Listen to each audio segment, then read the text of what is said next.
শহীদ শরীফ ওসমান বিন হাদিকে হত্যার বিচারের দাবিতে এই মুহূর্তে দেখছেন যে টানা পঞ্চম দিনের মতো শাহবাগ অবরোধ করে রেখেছেন ইনকলাব মঞ্চের যে সকল মানুষেরা রয়েছেন এবং শরীফ ওসমান বিন হাদিকে যারা ভালোবাসেন তারা দেখছেন যে শাহবাগের প্রজন্ম চত্বরে সাধারণ মানুষ কিন্তু আবারও জড়ো হওয়া শুরু করেছেন। জুমার নামাজের পরপরই সাধারণ মানুষ কিন্তু ছুটে এসেছেন এই শাহবাগে।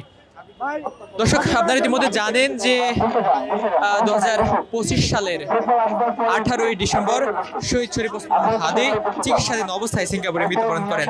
এর আগে নির্বাচনী প্রচারণা চালাতে গিয়ে শহীদ শরীফ ওসমান হাদি তিনি কিন্তু রাজধানীর বিজয়নগর এলাকায় গুলিবিদ্ধ হয়েছিলেন এবং পরবর্তীতে উন্নত চিকিৎসার জন্য তাকে রাজধানীর রেফার কেয়ারে নিয়ে যাওয়া হয় এবং সেখান থেকে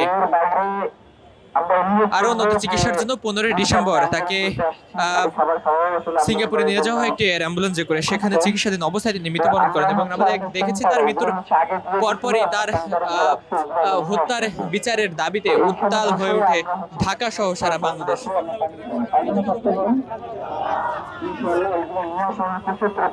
এবং দেখছেন যে এখনো ইনকলাব মঞ্চের যে সকল মানুষেরা রয়েছেন, ইনকলাব মঞ্চের মানুষের ডাকে, নেতাকর্মীদের ডাকে আবারও সাধারণ মানুষ কিন্তু জড়ো হয়েছেন এই শাহবাগে শহীদ শরীফ ওসমান বিন হাদি হত্যার বিচারের দাবিতে।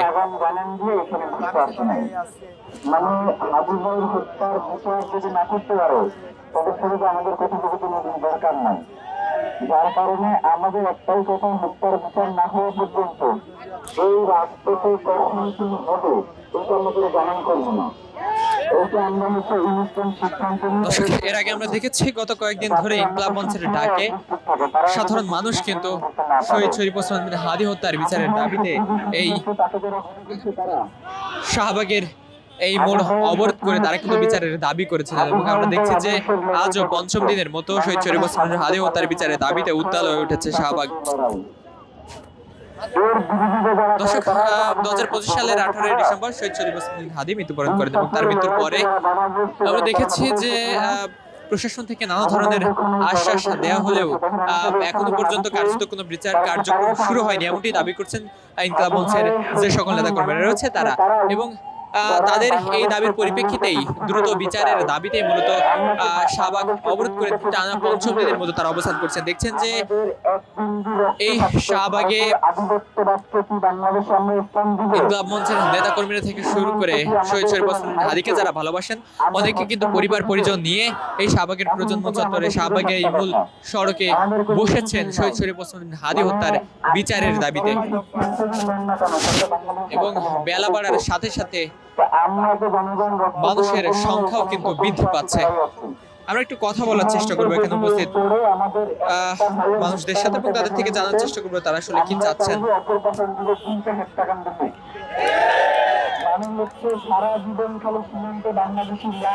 না, এখনো পর্যন্ত কোনো পাইতেছি না। আমরা গত শুক্রবার আসছিলাম, আমি রাত 11টা পর্যন্ত ছিলাম, আন্দোলন 2টা পর্যন্ত চলছে আমার জানা মতে, কিন্তু কোনো পাই নাই, ওই দিনেও পাই নাই, আজকেও দেখি কি হয়।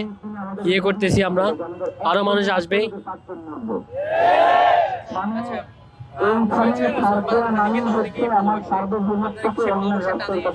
জি জি, আমরা ওনাকে অনেক ভালোবাসি, এই কারণে আসছি। আমরা অতি দ্রুত ওনার বিচার হত্যার বিচার চাইতেছি, অতি দ্রুত। আমি আসছি খিলগাঁও থেকে, শাহজাহানপুর।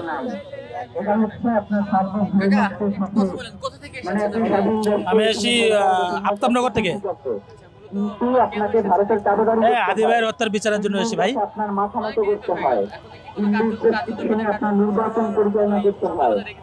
না, আমি এখনো সেভাবে কিছু দেখি না, আমি জানি না, আজকে নতুন এসেছি তো। আমাদেরকে সার্বভৌমত্বের জন্য লড়াই করতে হবে। এখন হাদি ভাইয়ের হত্যার বিচার চাই। ঢাকা মিরপুর থেকে আসছি।